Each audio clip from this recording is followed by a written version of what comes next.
This is Dr. Annette Feravich. You are here in the reading room, and as you know, we have been reading our book by His Holiness the Dalai Lama, Ethics for a New Millennium.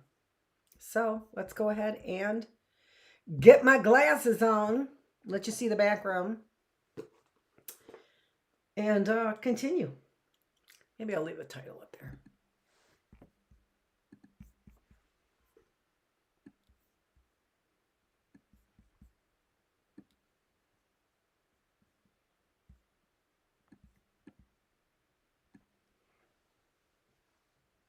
Yep, it's all falling apart.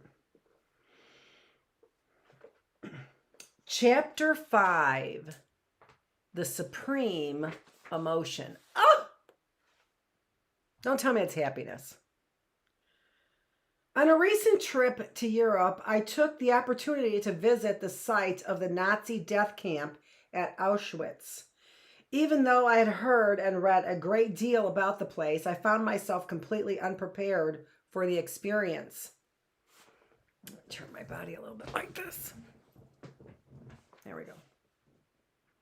My initial reaction to the sight of the ovens in which hundreds of thousands of human beings were burned was one of total revulsion. I was dumbfounded at the sheer calculation and detachment from feeling to which they bore horrifying testimony. Then in the museum, which forms part of the visitor center, I saw a collection of shoes. A lot of them were patched or small, having obviously belonged to children and poor people. This saddened me particularly. What wrong could they possibly have done? What harm? I stopped and prayed, moved both profoundly for the victim and for the perpetrators of this iniquity, that such a thing would never happen again. And in the knowledge that just as we all have the capacity to act selflessly out of concern for others' well-being, so do we all have the potential to be murderers and torturers.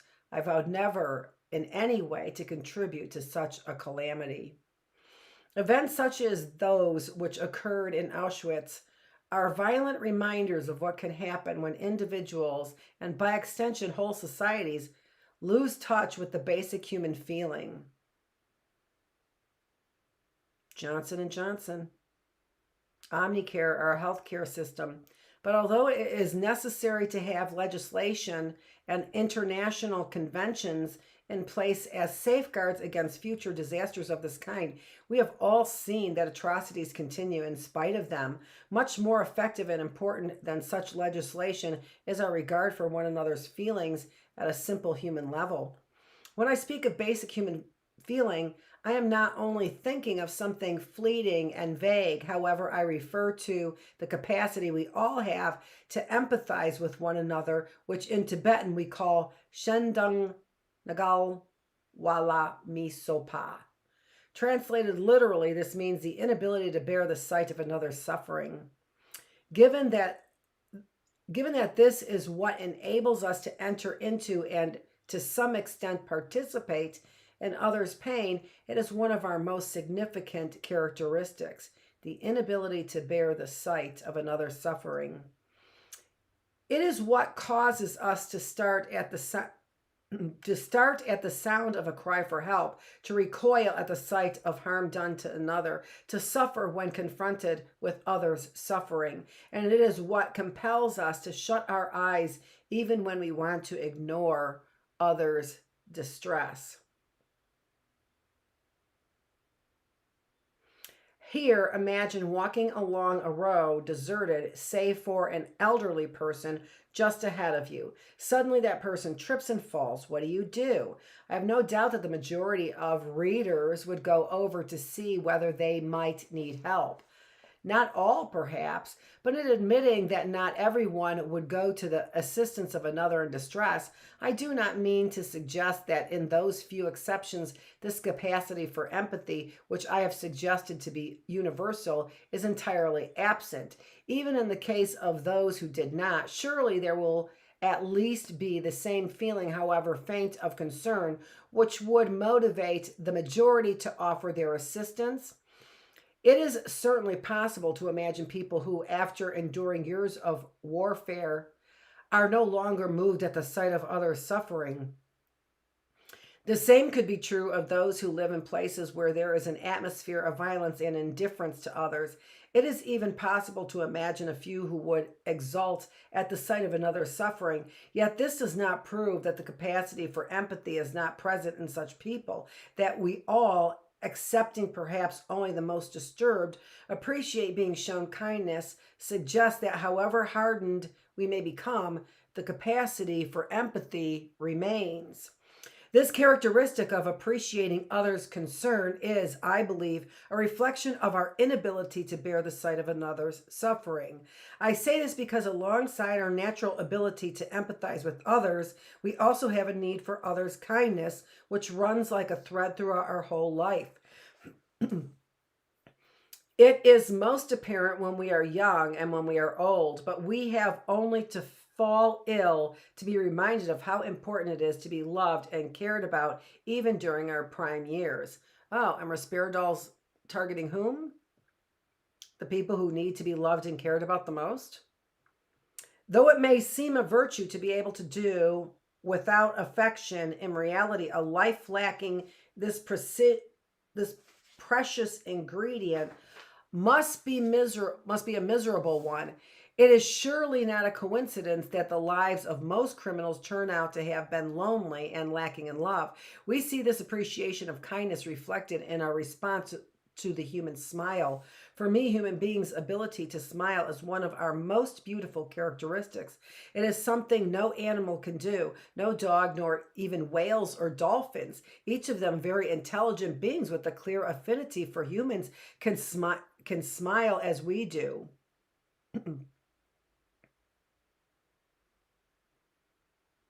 None is what they're saying, of course. Personally, I always feel a bit curious when I smile at someone and they remain serious and unresponding. On the other hand, my heart is gladdened when they reciprocate. Even in the case of someone I have nothing to do with, when that person smiles at me, I am touched. But why? The answer surely is that a genuine smile touches something fundamental in us, our natural appreciation of kindness. Actually, I want to mark that.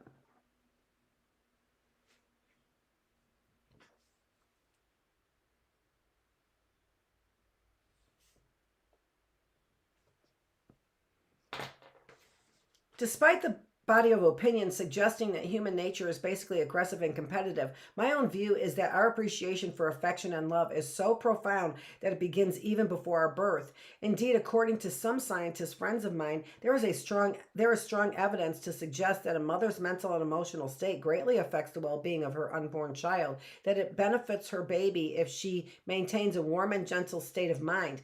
A happy mother bears a happy child. On the other hand, frustration and anger are harmful to the healthy development of the baby. Similarly, during the first weeks after birth, warmth and affection continue to play a supreme role in the infant's physical development. At this stage, the brain is growing very rapidly, a function which doctors believe is somehow assisted by the constant touch of the mother or surrogate. This shows that though the baby may not know or care who is, right? It is a clear physical need of affection. Perhaps, too, it explains why even the most fictitious, agitated, and paranoid individual respond positively to the affection and care of others. As infants, they must have been nurtured by someone. Should a baby be neglected during the critical period, clearly it could not survive. Fortunately, this is very rarely the case. Almost without exception, the mother's first act is to offer her baby her nourishing milk, an act which to me symbolizes unconditional love. Her affection here is totally genuine and uncalculating. She expects nothing in return. As for the baby, it is drawn naturally to its mother's breast. Why? Of course, we can speak of survival instinct, but in addition, I think it reasonable to conjecture a degree of affection on the part of the infant towards its mother. If it felt aversion, surely it would not suckle. And if the mother felt aversion, it is doubtful her milk would flow freely. What we see instead is a relationship based on love and mutual tenderness, which is totally spontaneous. It is not learned from others. No religion requires it. No laws impose it. No schools have taught it. It arises quite naturally. This instinctual care of mother for child, shared, it seems, with many animals, is crucial because it suggests that alongside the baby's fundamental need of love in order to survive, there exists an innate capacity on the part of the mother to give love.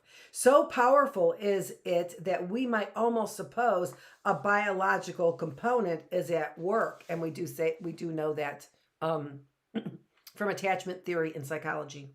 Of course, it could be argued that this reciprocal love is nothing more than a survival mechanism. That could well be so, but that is not to deny its existence, nor indeed does it undermine my conviction that this need and capacity for love suggests that we are in fact loving by nature. Tranquility and others' care are essential to recovery from illness. We can also identify a basic longing for peace. Why? Because peace suggests life and growth, whereas violence suggests only misery and death. This is why the idea of a pure land or of heaven attracts us. If such a place were described in terms of unending warfare and strife, we would much rather remain in this world. Notice too how we respond to the phenomenon of life itself. When spring follows winter, the days become longer. There is more sunshine. The grass grows afresh. Automatically, our spirits lift. On the other hand, at the approach of winter, the leaves begin to fall one by one, and much of the vegetation around us becomes as though dead. Small wonder if we tend to feel a bit downcast at that time of year. The indication here is surely that our nature prefers life over death, growth over decay, construction over destruction. Consider also the behavior of children. In them we see what is natural to the human character before it has been overlaid with learned ideas. We find that very young babies do not really differentiate between one person and another. They attach much more importance to the smile of the person in front of them than to anything else. I don't know if that's true. They know their mother's smell at, hours old. So I'm not sure how true that is. Even when they start to grow up, they are not very interested in differences of race, nationality, religion, or family background. Now that's true. When they meet with other children, they do not stop to discuss these things. They immediately begin the much more important business of play. Nor is this just sentimentalism. Nor is this just sentimentalism. I see the reality whenever I visit one of the children's villages in Europe, where numbers of Tibetan refugee children have been educated since the early 1960s. These villages were founded to care for orphan children from countries at war with one another. To no one's great surprise, it was found that despite their different backgrounds, when these children are put together, they live in complete harmony with one another. Now, it could be objected that while we may all share a capacity for loving kindness, human nature is such that inevitably we tend to reserve it for those closest to us. We are biased towards our family and friends. Our feelings of concern for those outside the circle will depend very much on individual circumstances. Those who feel threatened are not likely to have very much goodwill for those who threaten them. All this is true enough. Nor do I deny that whatever our capacity to feel concern for our fellow human beings, when our very survival is threatened, it may but rarely prevail over the instinct for self-preservation. Still, this does not mean that the capacity is no longer there, that the potential does not remain. Even soldiers after a battle will often help their enemies retrieve their dead and wounded. In all of what I have said about our basic nature, I do not mean to suggest that I believe it has no negative aspects. Where there is consciousness, hatred, ignorance, and violence do indeed arise. Where there is consciousness, hatred, ignorance, and violence do indeed arise naturally. This is why, although our nature is basically disposed toward kindness and compassion, we are all capable of cruelty and hatred.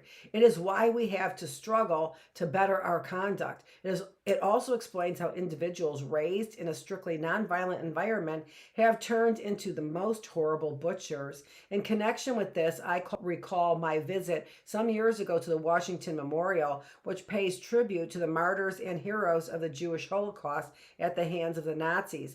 What struck me most forcefully about the monument was its simultaneous cataloging of different forms of human behavior. On one side, it lists the victims of acts of unspeakable atrocity. On the other, it remembers the heroic acts of kindness on the part of Christian families and others who willingly took terrible risks in order to harbor their Jewish brothers and sisters. I felt that this was entirely appropriate and very necessary to show the two sides of human potential. But the existence of this negative potential does not give us grounds to suppose that human nature is inherently violent or even necessarily disposed towards violence. Perhaps one of the reasons for the popularity of the belief that human nature is aggressive lies in our continual exposure to bad news through the media. Yet the very cause of this is surely that good news is not news. To say that basic human nature is not only nonviolent, but actually disposed toward love and compassion, kindness, gentleness, affection, creation, and so on, does not, of course, imply a general principle which must, by definition, be applicable to each individual's human being. What then are we to say about those individuals whose lives seem to be given over wholly to violence and aggression? During the past century alone, there are several obvious examples to consider. What of Hitler and his plan to exterminate the entire Jewish race? What of Stalin and his programs? What of Chairman Mao's "the man I once knew and admired," and the barbarous insanity of the Cultural Revolution? What of Pol Pot, our architect of the killing fields? And what about those who torture and kill for pleasure? Here I must admit that I can think of no single explanation to account for the monstrous acts of these people. However, we must recognize two things. Firstly, such people do not come from nowhere, but from within a particular society at a particular time and in a particular place. Their actions need to be considered in relation to those circumstances. Secondly, we need to recognize the role of the imaginative faculty in their actions. Their schemes were and are carried out in accordance with a vision, albeit a perverted one. Notwithstanding, so there is an accordance with the vision. Same thing that I see with the pharmaceutical companies. In accordance with the vision, albeit a perverted one. Notwithstanding the fact that nothing could justify the suffering they instigated, whatever their explanation might be, and whatever positive intentions they could point to, Hitler, Stalin, Mao, and Pol Pot each had goals which they were working.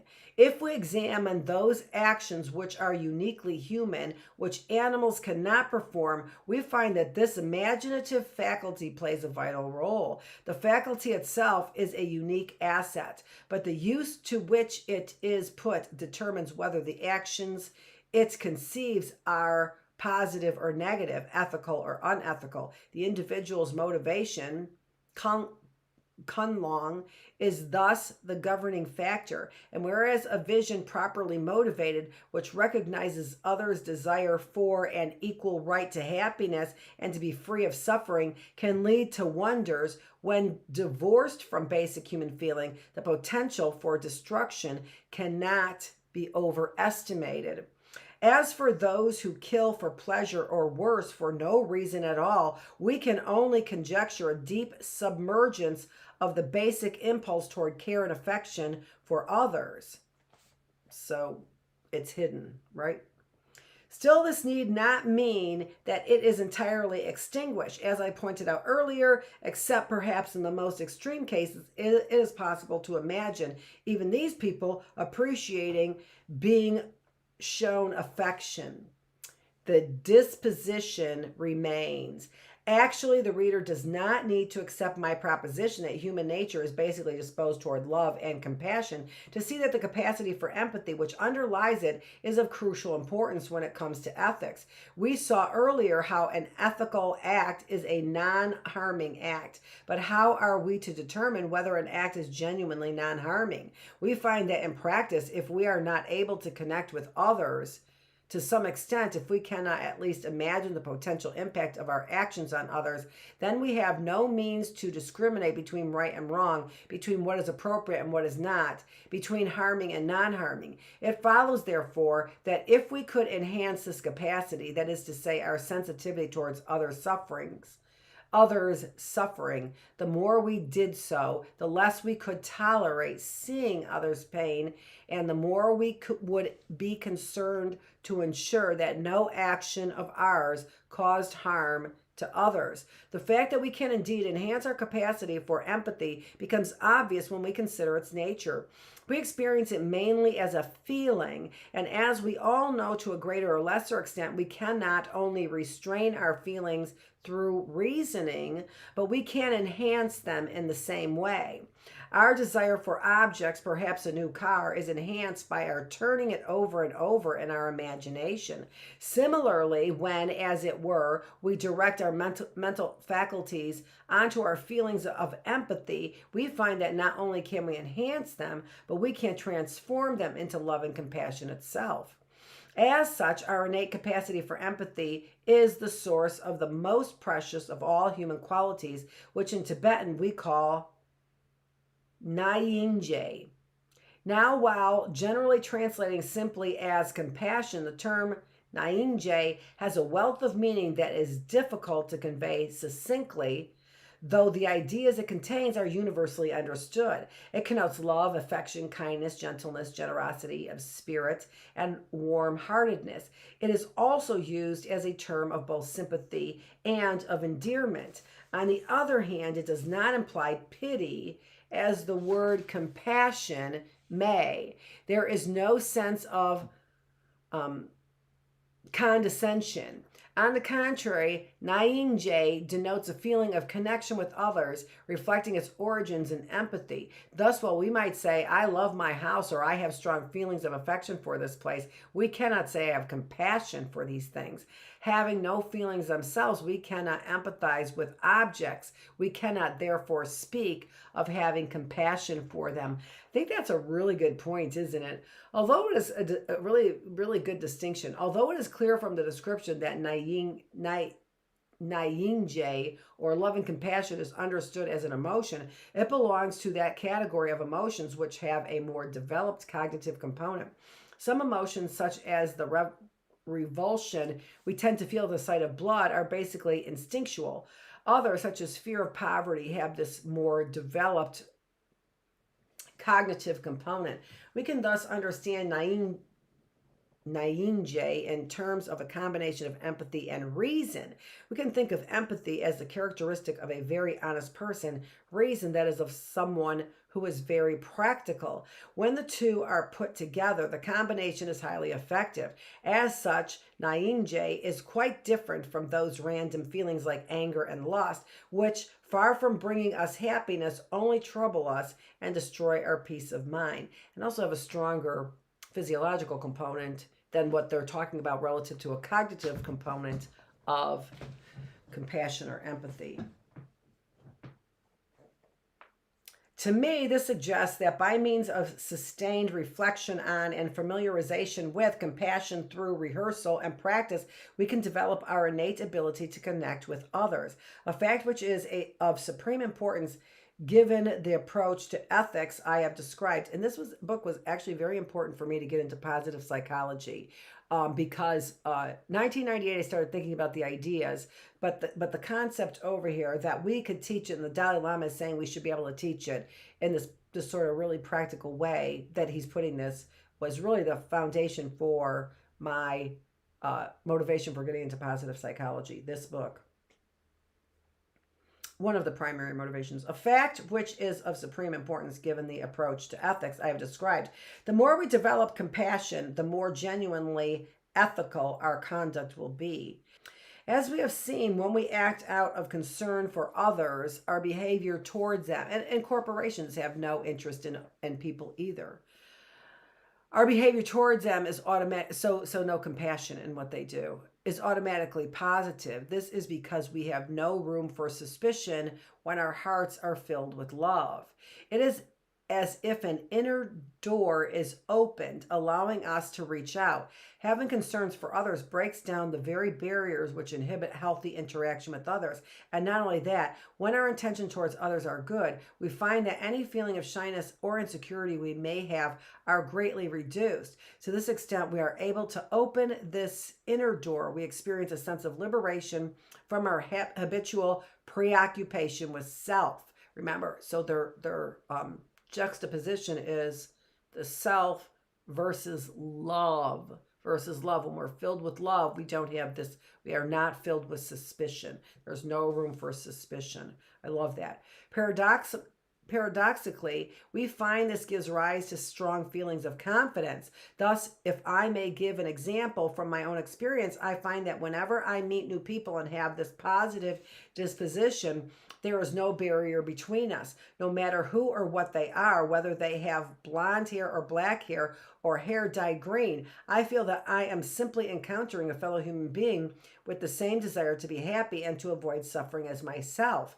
And I find I can speak to them as if they were old friends, even at our first meeting, by keeping in mind that ultimately we are all brothers and sisters, that there is no substantial difference between us, that just as I do, all others share my desire to be happy and to avoid suffering. I can express my feeling as readily as to someone I have known intimately for years, and not just a few nice words or gestures, but really heart to heart, no matter what the language barrier. And that is real confidence in who you are. Remember what he said the reward was. The reward was confidence. A loving heart means no suspicion, and that reward is confidence. Don't we love a confident man? Don't we love a confident woman? We also find that when we act out of concern for others, the peace this creates in our own hearts brings peace to everyone we associate with. We bring peace to the family, peace to our friends, to the workplace, to the community, and so to the world. Why then would anyone not wish to develop this quality? Could anything be more sublime than that which brings peace and happiness to all? For my own part, the mere ability we human beings have to sing the praises of love and compassion is the most precious gift. Conversely, not even the most skeptical reader could suppose that peace ever comes about as a result of aggressive and inconsiderate, that is to say, unethical behavior. Of course it cannot. I well remember how I learned this practice lesson when I was a small boy in Tibet. One of my attendants,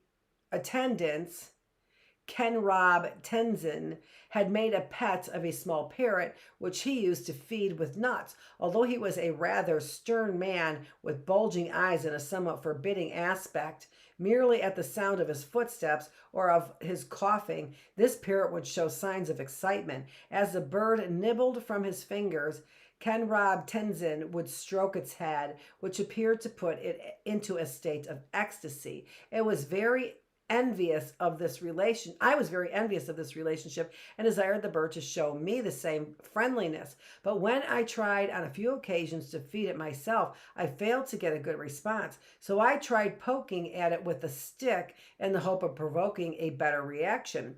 Needless to say, the result was totally negative. Far from forcing it to behave better toward me, the bird took fright.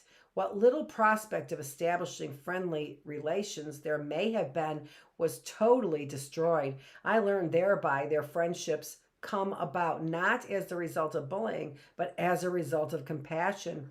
The world's major religions, which is why we really have a lot of zero friends or friendliness. The world's major religious traditions each give the development of compassion a key role, because it is both the source and the result of patience, tolerance, forgiveness, and all good qualities. Its importance is considered to extend from the beginning to the end of spiritual practice. But even without a religious perspective, love and compassion are clearly of fundamental importance to us all, given our basic premise that ethical conduct consists in not harming others. It follows that we need to take others' feelings into consideration, the basis for which is our innate capacity for empathy. And as we transform this capacity into love and compassion through guarding against those factors which obstruct compassion and cultivate those conducive to it, so our practice of ethics improves. This, we find, leads to happiness both for ourselves and others. We are coming back with part 2, ethics and the individual, and then chapter 6. Okay, folks, that was chapter 5 in our book that we are reading by His Holiness the Dalai Lama, Ethics for a New Millennium. Thanks for joining me. I will be here with part 2, starting part 2 tomorrow in the classroom, where we learn how important it is to have a healthy mind, a healthy body, and a healthy spirit. And we learn it in all different ways, from all different perspectives, from all different medias. Is that right? Media.